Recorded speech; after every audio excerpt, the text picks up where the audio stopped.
I think it is fascinating about the Antichrist in Revelation chapter 13 that he has so many characteristics similar to Jesus Christ. What happens is he mimics these characteristics of Christ so as to mimic or impersonate Jesus Christ, so that the Antichrist, when the world sees him, they will see him as looking religious, somebody that they shouldn't be afraid of, but rather somebody they should trust. And so if you think about the book of Revelation chapter 13, you realize that there's a beast that comes up out of the sea. Jesus also was an animal, or typified as a beast, if you will, that came up out of water, because we know that he was the Lamb of God that takes away the sin of the world, and he was also baptized coming up out of the sea, or water, if you will.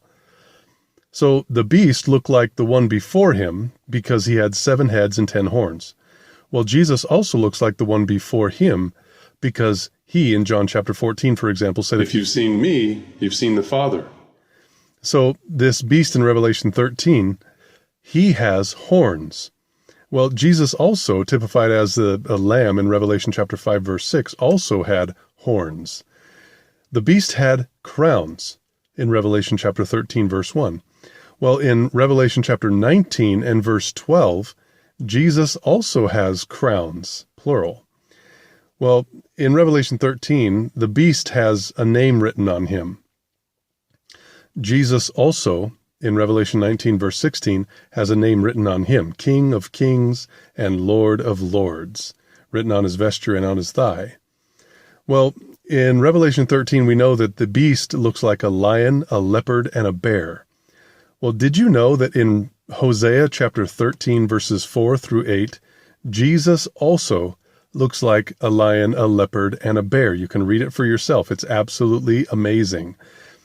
In Revelation 13, you can see that the beast was given power and seat and great authority from the one before him, which was the one in chapter 12, the one that he looks a lot like.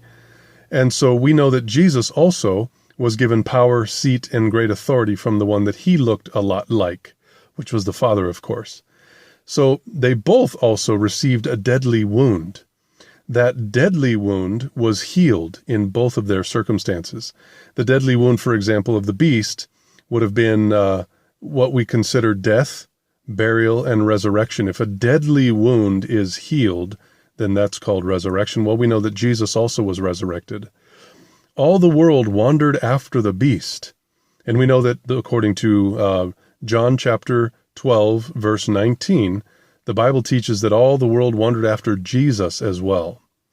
Well, you see, the beast spoke with great things, or his mouth was speaking great things. We know that Jesus also had a mouth that spoke great things. What's also fascinating is Jesus was around for 42 months in ministry.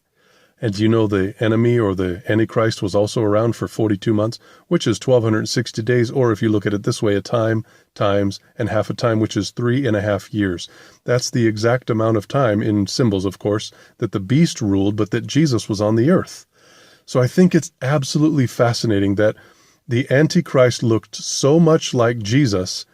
No wonder you could say all the world wandered after the beast. I'm Daniel Mesa, working with Secrets Unsealed, and I pray that God blesses you and leads you to a fuller, more deep understanding of the true Jesus, not the false one. God bless you.